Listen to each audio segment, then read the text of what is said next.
Students, कैसे हैं आप सब लोग। आई होप आप सब अच्छे होंगे और इंग्लिश क्लासेस में आपका स्वागत है। मैं Ayushman Sharma. Welcome to all you of you in English classes. और बच्चे, जैसा कि आज हमने देखा बाहर बहुत बारिश हो रही है और जिस वजह से आज की क्लास पॉसिबल नहीं हो पाई, ऑफलाइन जो हमारी होती है 9 से 10। और उस क्लास में जो हम डेली द हिंदू न्यूज़पेपर की न्यूज़ के एनालिसिस करते हैं और उस न्यूज़ एनालिसिस से हम अपनी वोकेबलरी और करंट अफेयर्स और स्टैटिक जीके, यानी एक शीट से 3 काम करते हैं। वोकेबलरी भी सीखते हैं जो पेपर में द हिंदू की न्यूज़पेपर से आने वाली है, इस बार इंपॉर्टेंट। दूसरा, स्टैटिक जीके भी कवर करते हैं और करंट अफेयर्स भी करते हैं। तो वो आज की डेट का, यानी आज हो गई आपकी 30 जनवरी डेट का, जो आपका न्यूज़ हम एनालिसिस क्लास में करते बच्चे, वो क्लास पॉसिबल नहीं हो पाई ऑफलाइन, इसलिए मैं आपको वो ऑनलाइन करवा रहा हूँ। और आप लोग इस न्यूज़ एनालिसिस को देख के आज के स्टैटिक, करंट और जीके तीनों और वो कैप तीनों को कर लेना। तो न्यूज़ इस प्रकार है, हम देखते हैं क्या है कि भारत ने पाकिस्तान को एक नोटिस भेजा है। नोटिस माने होता है कि एक सूचना भेजी है कि वो कुछ संशोधन करे 1960 के जो एक इंडस के जो समझौता था उसके अंदर। इंडस नदी का नाम आपको बताया, तो इंडस नदी की जो एक पूरा सिस्टम है, इंडस रिवर सिस्टम जो है पूरा, उस रिवर सिस्टम के जो समझौते में कुछ संशोधन भारत की तरफ से होना है या भारत कह रहा है पाकिस्तान से करने के लिए, तो उन्होंने उसके लिए नोटिस भेजा है। तो इस पे पूरी न्यूज़ है और चलिए पढ़ते हैं इसके अंदर क्या है। तो अगर आप न्यूज़ को देखें तो न्यूज़ आपकी जो स्टार्ट हो रही है बच्चे, वो हेडलाइन से हो रही है। और हेडलाइन हमसे क्या कहती है? India sends notice to Pak to amend 1960 Indus pact.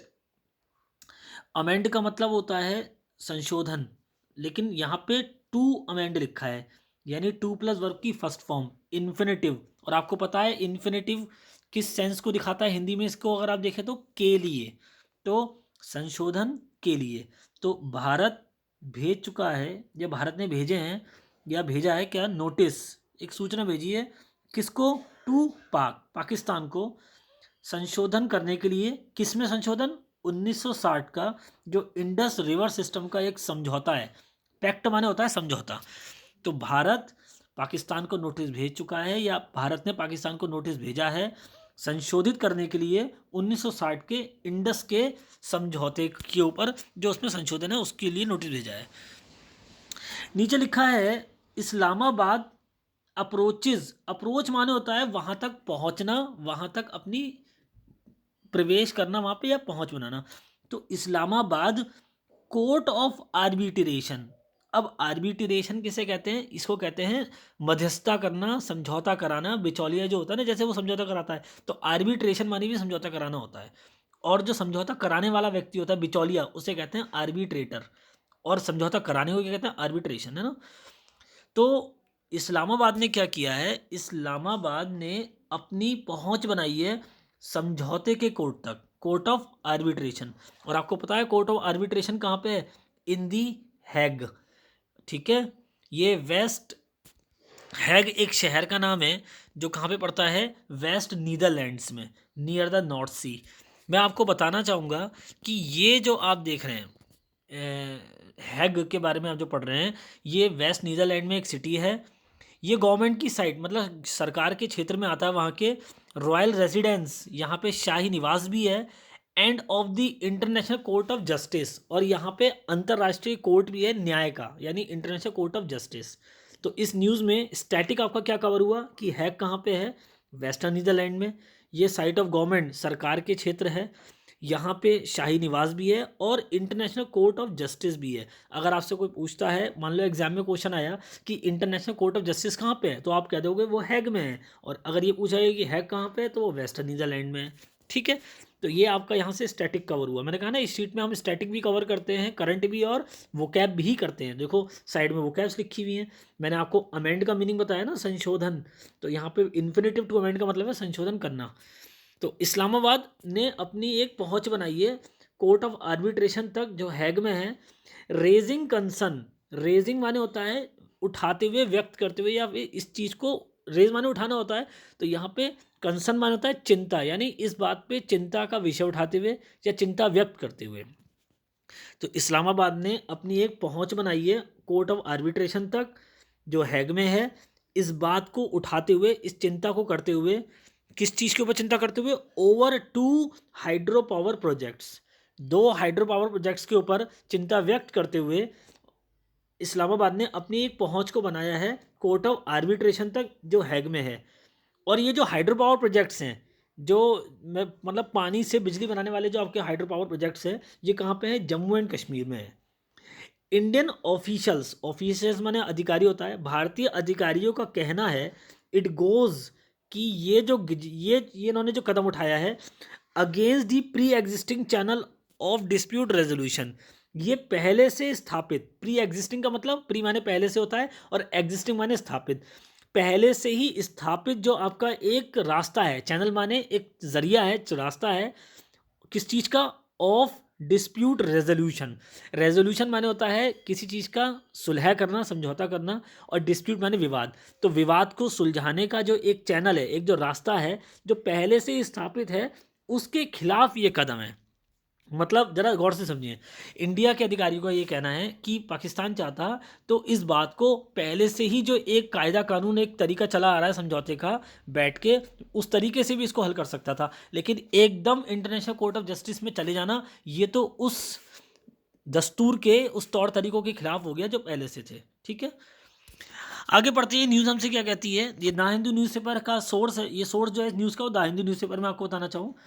अब देखिए है क्या, India announced on Friday that it wants to modify the 62-year-old Indus Water Treaty with Pakistan। और इंडस वाटर ट्रीटी की शॉर्ट फॉर्म क्या है? IWT। ठीक है, तो इंडिया अनाउंस्ड, भारत ने घोषणा की थी या कर चुका है? अनाउंस्ड, ये पास्ट फॉर्म है। अनाउंस माने घोषणा करना होता है, और इसमें पास्ट फॉर्म में तो ता था, ती थे, ते थे वाले सेंस के हिसाब से ये हो जाएगा की थी। तो भारत ने घोषणा की थी शुक्रवार को कि वो चाहता है टू मॉडिफाई, मॉडिफाई माने होता है सुधार करना, उनमें कुछ तब्दीली करना। किसको सुधार करना, किसमें तब्दीली करना? द 62-year-old, 62 साल पहले जो एक इंडस वाटर ट्रीटी हुई थी, ट्रीटी माने होता है जल संधि, कोई भी है ना, वाटर ट्रीटी का मतलब जल संधि हो जाएगा। तो इंडस वाटर ट्रीटी जो हुई थी भारत और पाकिस्तान के बीच में आज से 62 साल पहले, क्योंकि ठीक है, उसके अंदर अब कुछ बदलाव की चाह है भारत की, ऐसा भारत ने कहा था फ्राइडे को। What is called Pakistan intransigence. ठीक है, और उन्होंने कहा था व्हाट इट कॉल्ड, और इसे उन्होंने क्या कहा था? पाकिस्तान की इंट्रांसिजेंस। इंट्रांसिजेंस का मतलब होता है कट्टरता, मतलब पाकिस्तान की एक कट्टरता कह लो, या एक बहुत गलत तरीका कह लो इस चीज़ को सुलझाने का, इन resolving disputes.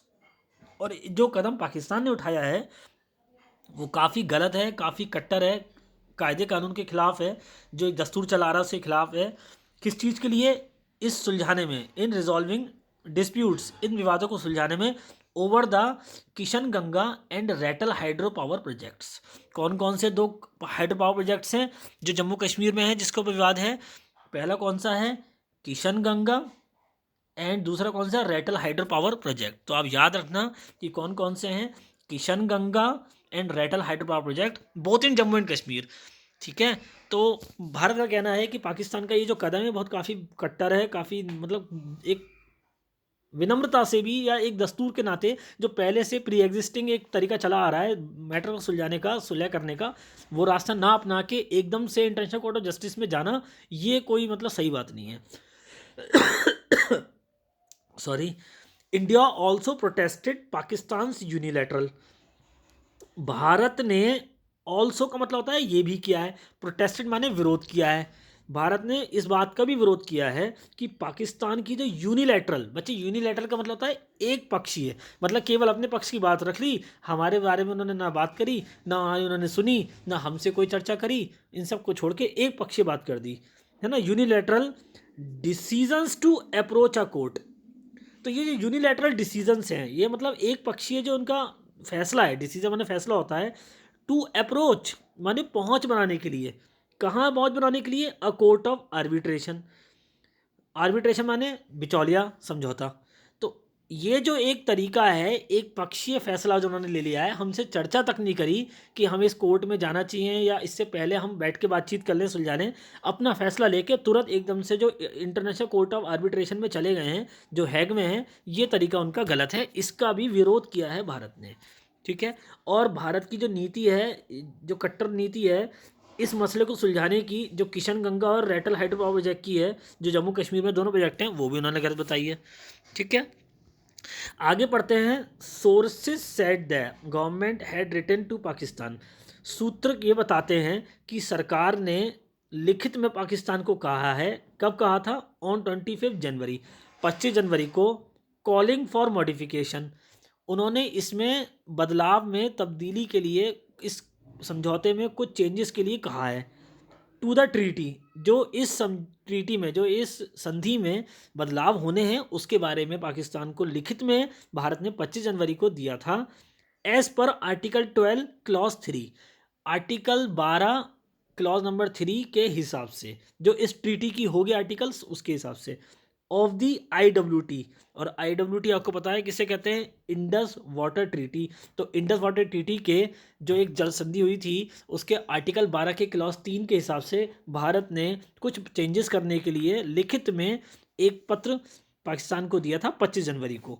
That deals with the final provisions, जिसके अंदर फाइनल प्रोविजंस यानी अंतिम प्रावधान, या कहना चाहिए जो आपके इंतजामात हैं ऑफ द ट्रीटी, उसके बारे में जिक्र किया है कि अब ज़रा इसके अंदर चेंजेस का वक्त आ गया है। The first hearing of the Pakistan case, hearing माने होता है सुनवाई। तो जो पहली सुनवाई थी पाकिस्तान के केस की, at the permanent court of arbitration at the Hague in the Netherlands, began on Friday. जो पहली हियरिंग, जो पहली सुनवाई थी पाकिस्तान के केस की, ऑफ दी पाकिस्तानी केस, कहाँ पे हुई है पहली सुनवाई? At the permanent court of arbitrage, जो एक समझौते का परमानेंट कोर्ट है, वो कहाँ पे है? एट दी हैग, हैग में, वहाँ पे शुरू हुई थी। और हैग कहाँ पे पड़ता है? इन द नीदरलैंड्स, नीदरलैंड्स में हैग है। वहाँ पे शनिवार को आपकी पाकिस्तान के केस की शुरुआत हो गई थी। बिगिन ऑन फ्राइडे, फ्राइडे को ही हो गई थी, शुक्रवार को ही हो गई थी। किसके साथ? विद इंडिया बाइकॉटिंग, भारत के विरोध के साथ। द कोर्ट प्रोसेस, कि भारत ने इस कोर्ट की कार्रवाई का, इस प्रक्रिया का विरोध किया था। तो भारत के विरोध के साथ ही शुक्रवार को ही पाकिस्तान के केस की सुनवाई शुरू हो गई थी, जो वो लेके गए थे कहाँ पे? इंटरनेशनल कोर्ट ऑफ आर्बिट्रेशन में। जो परमानेंट कोर्ट ऑफ आर्बिट्रेशन कह लो या इंटरनेशनल कोर्ट ऑफ आर्बिट्रेशन कह लो, दोनों सेम नाम इसी के ही है। The decisions to issue notice, अब जो फैसला था, इशू माने होता है जारी करना, तो जो फैसला था जारी करने का, नोटिस किसको? टू पाकिस्तान, पाकिस्तान को नोटिस जारी करने का जो फैसला था, with a request, with a request, वो एक मतलब गुजारिश के साथ में शुरू हुआ था, for a response with in 90 days, जिसके अंदर एक गुजारिश की गई थी कि भाई आप ये जो एक जल संधि हमारे बीच में 62 साल पहले हुई थी, इसमें कुछ चेंजेस करने हैं और इसका जवाब हमें 90 दिन के अंदर आप दे दें। एक मतलब गुजारिश थी, रिक्वेस्ट के रूप में ये एक नोटिस भेजा गया था पाकिस्तान को। लेकिन उन्होंने ना तो पाकिस्तान वालों ने इंडिया से बात करी, ना उस पर कुछ अपना फैसला दिया, बस तुरंत के तुरंत इंटरनेशनल कोर्ट ऑफ आर्बिट्रेशन में पहुंच गए वो। इज़ अ मेजर स्टेप, ये एक बड़ा कदम था। देखो हमारी तरफ से एक रिक्वेस्ट के रूप में जो एक लेटर गया था, वो एक बड़ा कदम था, big step, and could lead to the unravelling. और ये शायद सक्षम हो सकता था किसके लिए? अनरेवलिंग। अब अनरेवलिंग का मीनिंग क्या होता है मैं आपको बताऊं, नीचे लिखा है यहाँ पे देखिए। अनरेवलिंग का मतलब बच्चे होता है सुलझाने के लिए, सुलझाना, ठीक है। अनरेवलिंग का मीनिंग क्या होता है? यहाँ पे लिखा है ये अनरेवलिंग, सुलझाना। तो अगर इस हिसाब से देखें तो यहाँ पे ये क्या कहना चाह रहे हैं कि ये जो एक कदम था, इज़ अ मेजर स्टेप, ये एक मुख्य कदम हो सकता था। किस चीज़ के लिए? इस मसले को सुलझाने के लिए। और रीनेगोशिएशन, रीनेगोशिएशन माने होता है दोबारा बातचीत करने के लिए। किसके ऊपर? Of the water sharing treaty, इस पानी को साझा करने वाली जो एक संधि थी, इसके बारे में दोबारा से बातचीत करने के लिए और मसले सुलझाने के लिए। ये एक बड़ा कदम साबित हो सकता था, या था शायद, हो सकता होता, क्योंकि एक रिक्वेस्ट भेजी थी। The treaty is often seen as a rare example, इस संधि को आप देख सकते हैं ऑफन सीन का मतलब अक्सर देखा जाता है, एज अ रेयर एग्जाम्पल, एक बहुत ही कम, रेयर माने बहुत कम उदाहरण के रूप में, मतलब बहुत सारे उदाहरणों में से एक बहुत मतलब रेयर ही ऐसे उदाहरण देखने को मिलते हैं जो भारत पाकिस्तान के बीच में सुलह की बात करते हो किसी चीज़ की, तो ये बहुत ही रेयर एग्जाम्पल था, बहुत ही नाम मात्र का एक उदाहरण जो कभी कभी देखने को मिलता है किस चीज़ का, ऑफ इंडिया पाकिस्तान कॉन्शियसनेस, जिसके अंदर भारत और पाकिस्तान की कॉन्शियसनेस का मतलब होता है आम सहमति, जिसमें भारत और पाकिस्तान की आम सहमति नजर आती हो, एट अ टाइम, एक ही समय पर, when the two nations have snapped, snapped का मतलब होता है पूर्ण रूप से खत्म कर देना, समाप्त कर देना, जब इन दो देशों ने एक दूसरे के साथ पूर्ण रूप से समाप्त कर दिया है, snapped माने कंप्लीटली कट ऑफ कर दिया है क्या, ट्रेड एंड कल्चरल एक्सचेंजेस, ना तो ये एक दूसरे के साथ व्यापार करते हैं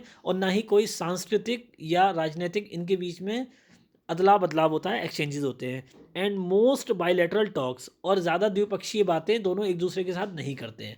तो ये कदम बहुत अच्छा साबित होता दोनों के बीच में समझौता करने के लिए, बातचीत शुरू करने के लिए, हो सकता था इससे कुछ और बातें भी आगे बनती, रिश्ते सुधरने की बात होती, लेकिन ऐसा हो नहीं पाया। आगे देखते हैं क्या लिखा है इसमें। द सोर्सेज सेड, सूत्रों का कहना है, Pakistan move to push the World Bank for a court of arbitration.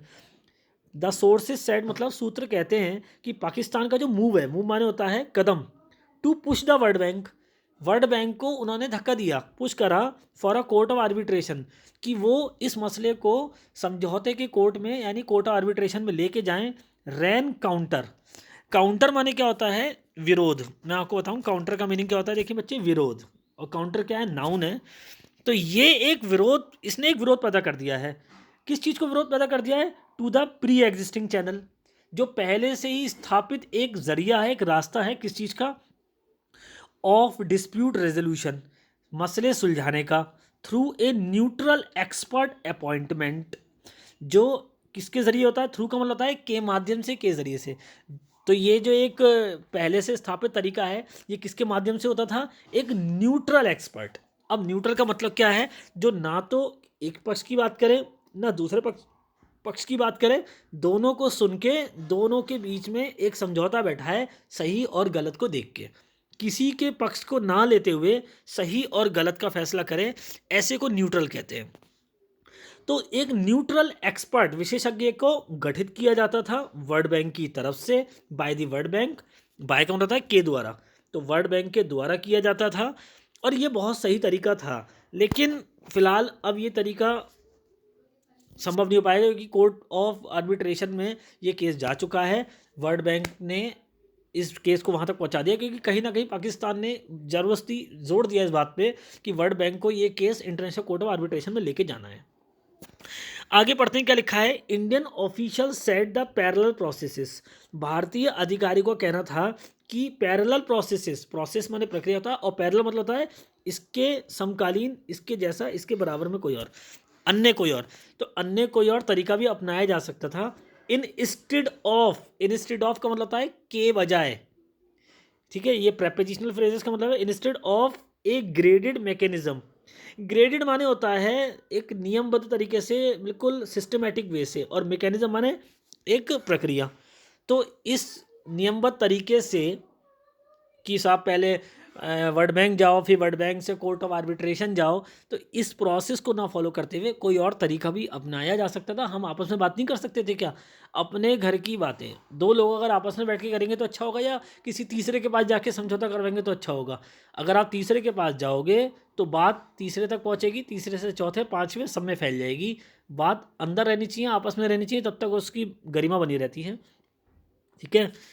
तो ये हो सकता था, और ये भारतीय अधिकारियों का कहना है, हैज़ लेड टू अ स्टेलमेंट, लेकिन आपने बजाय पहले प्रोसेस के जो एक ये मैकेनिज्म अपनाया, ये हैज़ लेड, लेड मतलब होता है वहाँ तक लेके जाना, ये इस मसले को कहाँ तक ले गया, टू द स्टेलमेट, है ना, क्या लिखा है, has led to a stalemate, stalemate माना था बच्चे गतिरोध, मीनिंग नीचे लिखा है स्टेलमेट का, स्टेलमेट माने क्या होता है, गतिरोध, तो ये जो तरीका था ये गतिरोध की तरफ ले गया है। अब हम आपके इस तरीके का और इस फैसले का विरोध करेंगे, और उन्होंने एडिंग मतलब इसमें जोड़ते उन्होंने क्या कहा, India was left with no choice, अब भारत पे कोई चॉइस ही नहीं रह गई है किस चीज़ के लिए, बट टू डिमांड, केवल इस मांग को करने के अलावा। डिमांड मैंने होता मांग करना, और टू डिमांड का मतलब हो गया मांग करने के लिए, इन्फिनेटिव है तो के लिए सेंस देगा। भारत के पास में कोई चॉइस नहीं बची है, वो केवल बस मांग कर सकते हैं that Pakistan come to the negotiation, ठीक है, Pakistan come to the negotiations, that Pakistan come to the table to negotiate.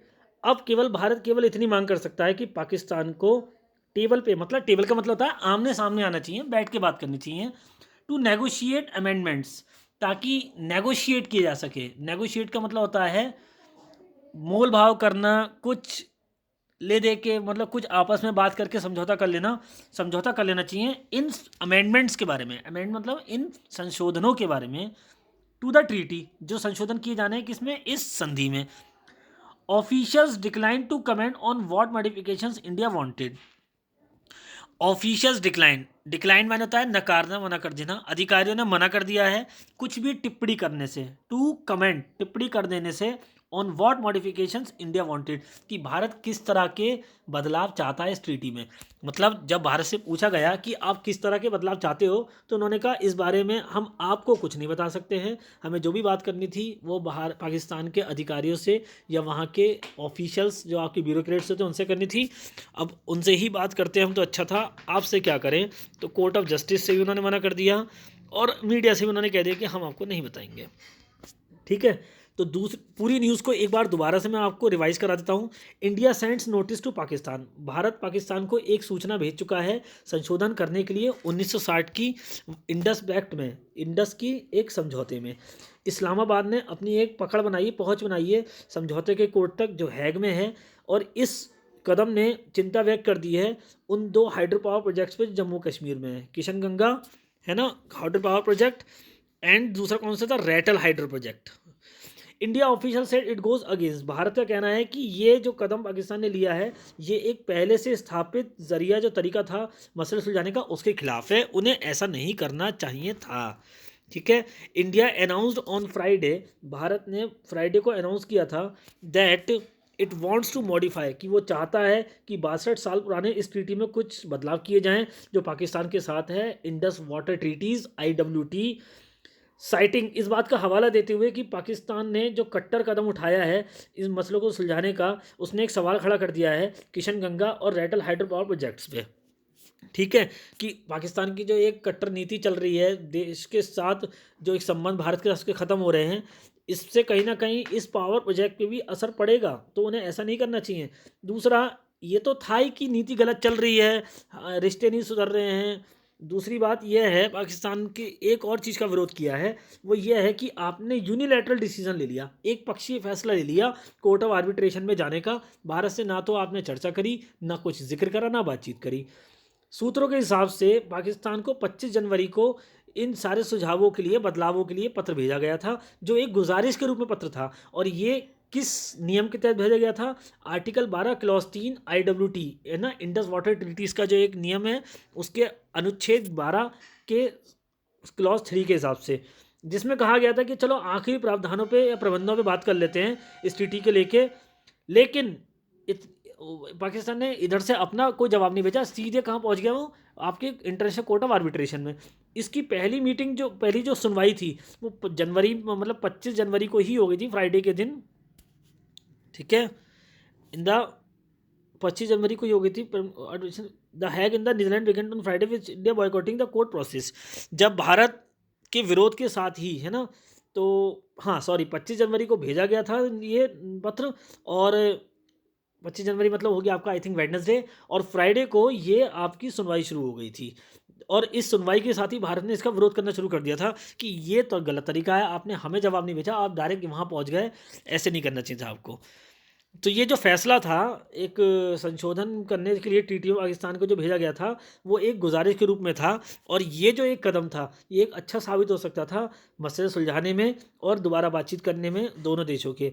जबकि बहुत कम ऐसे उदाहरण देखने को मिले हैं कि इन दोनों देशों के बीच में कोई बातचीत हो रही है, रिश्ते सुधारने की बात हो रही है, या किसी चीज़ पर आम सहमति बन रही हो।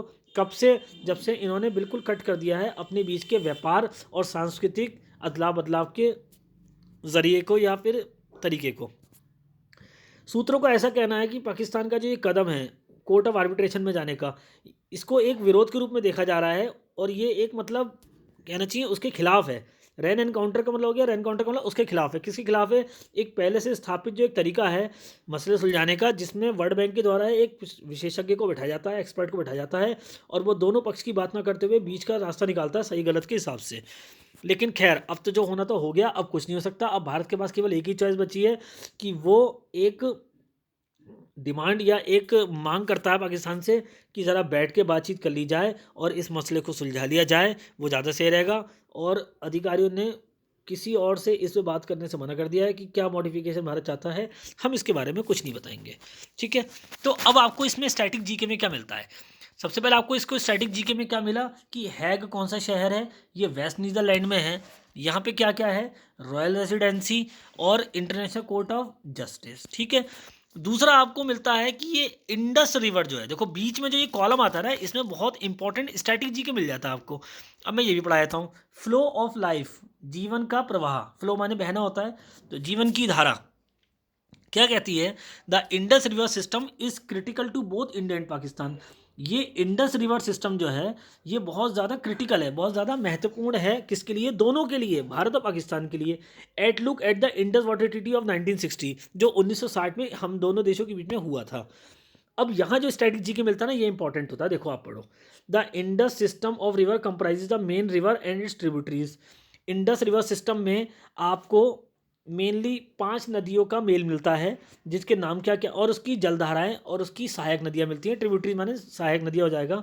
तो एक इंडस नदी है और उसकी सहायक नदियां हैं, और वो कौन कौन सी हैं? रवि, ब्यास, सतलज, झेलम और चिनाब। तो आपको पता होगा कि इंडस रिवर सिस्टम में कितनी नदियां मिलती हैं आपकी? रवि, ब्यास, सतलज, झेलम और चिनाब। ठीक है। The treaty provide India absolute control, मतलब इस जल संधि ने भारत को एक पूर्ण, एब्सोल्यूट मतलब पूर्ण रूप से नियंत्रण दे दिया था, of all the waters of the eastern reverse. याद रखना, वेस्टर्न रिवर्स पे नहीं, ईस्टर्न रिवर्स पे, पूर्वी नदियों पे दिया था। ठीक है, जो और वो कौन कौन सी हैं? ईस्टर्न रिवर कौन कौन सी है? रवि, सतलज एंड ब्यास। तो ये भी स्ट्रैटेजी का आपका कवर हो गया कि इंडस रिवर सिस्टम की ईस्टर्न रिवर्स कौन कौन सी हैं? रवि, सतलज और ब्यास। और इस पर 100% किसका नियंत्रण था? भारत का। Pakistan shall receive to unrestricted use, Pakistan को मिल सकता था या मिला था अनरिस्ट्रिक्टेड यूज, मतलब बिना किसी रोक रुकावट के। अनरिस्ट्रिक्टेड का मतलब जिसपे कोई भी रेस्ट्रिक्शन नहीं लगेगी, कोई भी एक कहना चाहिए बंदिशें नहीं लगेंगी, बिना बंदिशों के पानी का इस्तेमाल कर सकते हैं। ऑफ दी वेस्टर्न रिवर्स, तो ईस्टर्न की किसको मिली? इंडिया को। वेस्टर्न का यूज़ किसको मिला? पाकिस्तान को। और वेस्टर्न में कौन कौन सी आती हैं? इंडस, झेलम और चिनाब। जबकि ईस्टर्न में कौन सी आनी थी? रवि, सतलज और ब्यास। ठीक है, तो याद रखना ईस्टर्न रिवर कौन सी है इंडस रिवर सिस्टम की, और वेस्टर्न रिवर्स कौन सी हैं? इंडिया को कौन सी मिली? ईस्टर्न। पाकिस्तान को कौन सी मिली? वेस्टर्न। हैग कहाँ पे है? वो वेस्ट नीदरलैंड में पड़ता है। इंटरनेशनल कोर्ट ऑफ जस्टिस और रॉयल रेसिडेंसी वहाँ पे है। वाटर ट्रीटी कब हुई थी इंडिया पाकिस्तान के बीच में इंडस रिवर सिस्टम की? 1960 में हुई थी। अब उसमें संशोधन की बात हुई थी। एक तरीका जो समझौते का वो कौन सा होता है? न्यूट्रल एक्सपर्ट वर्ल्ड बैंक के द्वारा या फिर आपको अपॉइंट किया जाता है, जो कि अपनाया जा सकता था, है ना, बाय दी वर्ल्ड बैंक। तो ये सब स्ट्रैटेजी का आपका इसमें कवर हुआ है। अब नीचे पढ़ते हैं स्ट्रॉन्ग करंट्स। करंट माने होता है जलधाराएं, तो तेज बहती हुई जलधाराएं। The Beas flowing through Manali in Himachal Pradesh. अब ब्यास नदी कहाँ से बह रही है? हिमाचल प्रदेश के मनाली से भी आती है। ये भी स्ट्रेटेजी का आपका इसमें कवर हो गया है। India is permitted to use the water of western rivers, Bharat को अनुमति मिल गई थी, वो वेस्टर्न रिवर्स को भी यूज़ कर सकता है। ईस्टर्न का तो उस पर हक है ही, वेस्टर्न को भी यूज़ कर सकता है। किस लिए? फॉर डोमेस्टिक यूज़, घरेलू उपयोग के लिए। नॉन कंजम्पटिव यूज़ मतलब बिना खपत वाले प्रयोग के लिए, सिंचाई के लिए, कृषि खेती के लिए, और generation of hydro electric power. और बिजली को बनाने के लिए, हाइड्रो इलेक्ट्रिक पावर के लिए भी वो इसको काफ़ी हद तक यूज़ कर सकता था on certain conditions, to certain conditions का मतलब कुछ शर्तों के तहत।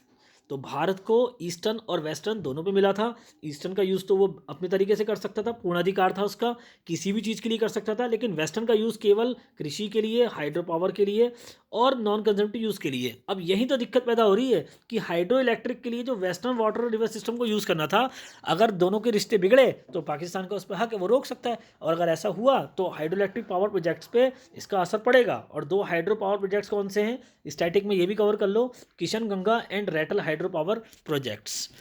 तो इंपॉर्टेंट वोकैब मैंने नीचे दे रखी है आपको।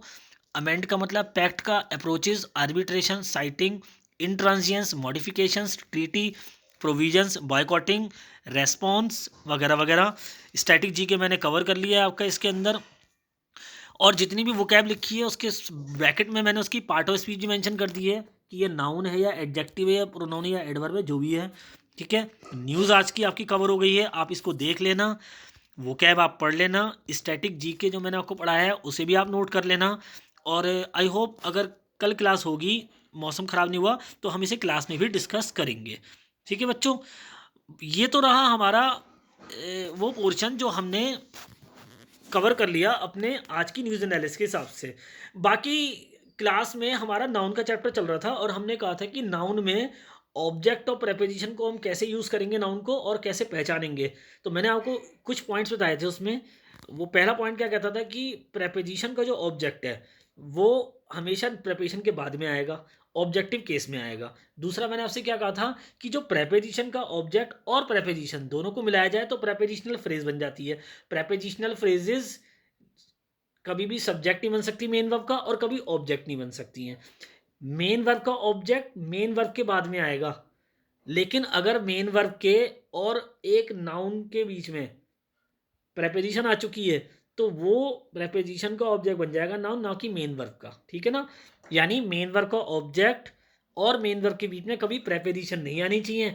अगर मेन वर्ब और उसके ऑब्जेक्ट के बीच में प्रेपोजिशन आ गया तो भैया वो ऑब्जेक्ट प्रेपोजिशन का बन जाएगा, मेन वर्ब का नहीं रहेगा। ठीक है, और बाकी जो नेक्स्ट यूज़ होता है नाउन का सब्जेक्ट कॉम्प्लीमेंट के रूप में, लिंकिंग वर्ब के बाद में जो यूज़ होता है वो मैं आपको क्लास में डिस्कस कर लूँगा। और बाद में नाउन्स के जो फंक्शंस हैं, जो नाउन के वीडियोस हैं, पूरे डिटेल वीडियो एक एक टॉपिक की, टॉपिक वाइज क्वेश्चंस के साथ, और पूरे के पूरे कहना चाहिए थ्योरी के साथ में, और एक एक कॉन्सेप्ट को क्वेश्चंस में कैसे अप्लाई करते हैं उसके साथ में मैं आपको डिटेल वीडियो बना के भेज दूंगा। आपको लिंक शेयर हो जाएगा, वीडियो आपको मिल जाएगी, उसको भी आप देख लेना। और इसी तरीके से हम अपनी तैयारी को करते रहेंगे। आज क्लास बारिश की वजह से हो नहीं पाई, आपको मैंने वीडियो में पूरा एनालिसिस आज की न्यूज़ का वोकैब के स्टैटिक के साथ भेज दिया है, इसे आप देख लेना। बाकी मिलते हैं आप लोगों से कल, आज के लिए इतना ही बच्चे, गुड बाय।